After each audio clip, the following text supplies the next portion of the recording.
Hi there, and welcome into SGTV News. I'm Meredith Allman. And I'm Cameron Weiderman. Student government elections are February 15th and 16th. 4 students are running for president, 2 for vice president, and 1 for treasurer. Meredith Allman interviewed the candidates, and she has more. Students gathered for the student government debate Wednesday night to hear the candidates' platforms. We had a chance to talk with all of them earlier in the week to find out what they're all about. The first presidential candidate is Steve Vereen, a junior marketing major. Vereen launched his Believe in Steve campaign using endorsements such as Marcus Lattimore, Eric Norwood, and Whit Merrifield in hopes to grab students' attention. My first initiative dealing with Greek life is enhancing student life over there by disallowing ticketing during the hours of lunch and dinner. I believe that you paying for your meal plans over there justifies you being able to park there during those hours without having to suffer from the ticketing system that is oh so infamous here at USC. Vereen's other initiatives include promising to be a voice for NPHC organizations as well as defending diversity within USC's student body. Promoting a healthier lifestyle and creating recycling alternatives and resources, Vereen strives to make USC a greener campus. Our green initiative this year for me is reaching for the stars and starting the ball rolling on refueling cell plants around the university for future cars. This will not happen in the next couple of years, nor in my year or my tenure as president, but what it will allow is for a basis for future student governments. The second presidential candidate is Joe Wright, a junior finance major. Wright's campaign focuses on pushing Carolina to reach its full potential. A major initiative of Wright's is the expansion of the Carolina Card. Part of the reasons why we're not as satisfied with the Carolina Card on campus is because it's just not serving us to its fullest ability, and that's why we keep pushing it off campus. So if we take a look at on the Carolina Card on campus and enhance it, we might not need it as bad off campus. Wright addresses the importance to create events to enhance student life and involvement on campus. He believes that it is student government's responsibility to advertise these events and to unite the student body, igniting Carolina. The administration has done a great job this year of doing a lot of really cool things on campus and improving the quality of student life and the USC experience, but if we don't take a hold of that and really run with it and really ignite Carolina, then we're not living up to our purpose, especially in the student government arena. Third-year chemistry major Rahel Kazi introduces new ideas to improve life on campus through his campaign goal to amplify Carolina. Kazi's first initiative is to simplify the book buying process. The Campus Book Exchange is going to be a network where students can come together and they can buy, sell, and trade their used books. And this will effectively reduce textbook prices, a really contentious issue that students have year after year. Kazi also focuses his campaign on providing on-campus students with more convenient option for entertainment. Kazi wants to bring Redbox to campus. I think this will greatly improve student convenience and entertainment on campus, and it's an idea that's absolutely feasible. I have the working relationship with administrators and housing to get this done. The last presidential candidate is James Strickland, a junior history major. Strickland's main initiative is to enhance Carolina dining, not only by improving the quality of food, but by eliminating time frames for the use of meal plans. Strickland stresses the importance of student organizations in his second initiative. Student government has got to get back to the students. I know, having served in several organizations, that student organizations are the hallmark of campus life here at USC. Strickland also says he will return some money back to student organizations. I will turn down a substantial portion of my personal paycheck so that your organizations can receive the funding they deserve. Every year the president receives over $5,400, and if I'm elected, I will not receive $5,400. Instead, that money will go to organizations. Remember to vote on VIP February 15th and 16th. Another big event this past month at Carolina was Campus Moviefest. Paul Kritzman has more. It's our first year here at University of South Carolina, and we couldn't be more excited.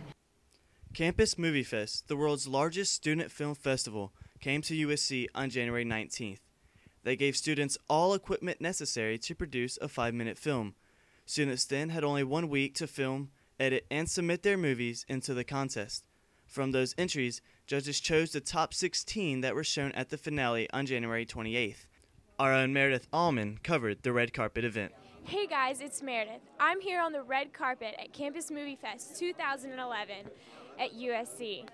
So here we have Andrew, and he's made his own video. Now Andrew, how do you feel about the competition up against the other videos? I entered into the comedy portion of the competition. but I've gotten a lot of positive feedback. A lot of people have seen it. Everybody loves it, so I'm feeling pretty good about it. The 16 films screened at the festival were all nominated for Best Drama, Best Comedy, and Best Picture. Winners of each category received Final Cut Studio, an iPod, and will have their films shown in Los Angeles at the International Festival in June. Best Drama went to Unknown Man by Corvia Williams. Corvia, great job with your movie. How does it feel to win Best Drama? I'm really just shocked right now. I really didn't expect to win. Did you have this idea before Campus Movie Fest came along? I prayed about it, and I looked at my dad, and I'm like, you know what? I think I'm going to do a documentary about my dad. He got a liver transplant in 2004, and, you know, he's still, you know, going through things. Before the liver transplant, my dad struggled with, you know, alcohol addiction and a drug addiction, and, you know, it affects the whole family. I just thought that it was the most passionate thing to talk about and to film. I'm going to remember this moment for the rest of my life. Best Comedy went to Black Ass by Andrew Stamm. Okay, Andrew, how does it feel to win Best Comedy? It feels great. It was such a fun film to make, and when I had this idea and pitched it to the friends who were in the movie a few months ago, they never thought it would go through. But along with it, some inspiration, and we made it happen. You know, it's all about making people laugh, and that's exactly what it did. And Best Picture went to The Pursuit by Kenneth Etheridge. Okay, Kenneth, how does it feel to win Best Picture? It's mind-blowing, really, especially just transferring this year. There's just so many emotions running through. I thought it looked pretty decent. I didn't think it was going to win Best Picture, but I mean, I was surprised. Crowd loved it. I loved it. And so. This has been Meredith Allman and Paul Kritzman with SGTV News. You can see all those videos online at campusmoviefest.com. The circus was in town last week. People flocked to Colonial Life Arena to watch the greatest show on earth. However, not all welcomed the show. Caitlin Stanzel has the story. Protesters lined the corner of Lincoln and Green Street, attempting to tell people about alleged animal abuse within the circus. Stephanie Kennedy is a USC student who researched circus animal abuse and decided to take a stand against it. I decided to be involved because I did a little research on my own, and it turns out that they don't even have enough room to stand. So they're like roped to walls, and they develop like mental disabilities. Other USC students shared their opinions on the protesters and circus animal abuse. I think it's good for people to know, but these are kids and they don't really understand. They just kind of see these people like being pushy. You know, most of them out there are like PETA activists, and I mean, if that's what they want to do, that's what they want to do, but I think it's stupid, personally. I think it's crazy because the circus has been around for a very long time, and if it was really that big of an issue, the government would have stepped in by now. The animals are well taken care of and enjoy an easy life, says Ringling Brothers and Barnum & Bailey animal caretaker Joey Frisco. Daily lives are, we get up about 6, 7 in the morning. We go in, we give the elephants a drink of water, we clean up under them, and then the elephants have the whole day to walk around inside, outside pens. We have toys for them, we have tires, we have logs, we bring in sand, we bring in dirt, anything that can go with elephant enrichment so we can make their lives just as happy and can be.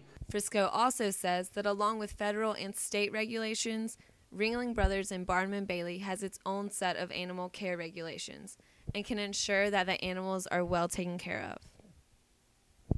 Caitlin Stansel, SGTV News.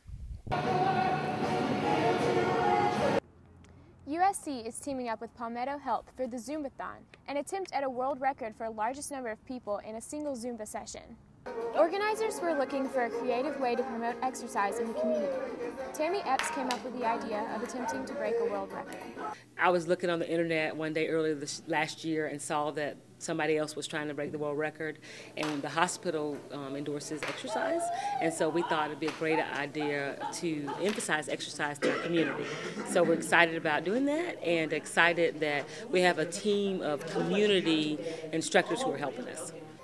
The Zumbathon will be held February 19th at the Strom Thurmond Wellness and Fitness Center on the corner of Blossom and Assembly. Doors open at 8 a.m. and the world record session begins at 10 a.m. and will end at 10:30 a.m. Admission is free, but a signed waiver and a red shirt are required. Garnet shirts are also encouraged. Donations will be taken at the door, with all proceeds going to Palmetto Health Heart Hospital. The Russell House Einstein Bagel has some of the longest lines on campus. Dining responded by opening a location at the bottom of the Humanities building. We caught up with Unit Manager John Brasington for the scoop. Well, we had a space here, the old sidewalk, I guess cafe you would call it, that was underutilized, and we weren't, it's a good central location. Brasington believes that the new location will help combat the infamously long lines at Russell House. If you've been to the Russell House, you've probably seen the long lines over there. So we had a lot of demand for the product. It's a good product and very popular. So we decided it would be a good fit over here. Einstein Bros is known for having delicious and healthy food for breakfast and lunch. It's got a much fresher, more traditional and authentic taste than a lot of bagels that you can. So it's very popular. Check out the new Einstein Brothers Bagel in the Humanities building from 7:30 to 3:30 this semester. Well, that's going to do it for this episode of SGTV News. Look out for our special episode, Best of Carolina, coming out next week. From Meredith Allman, I'm Cameron Weiderman. Have a great week.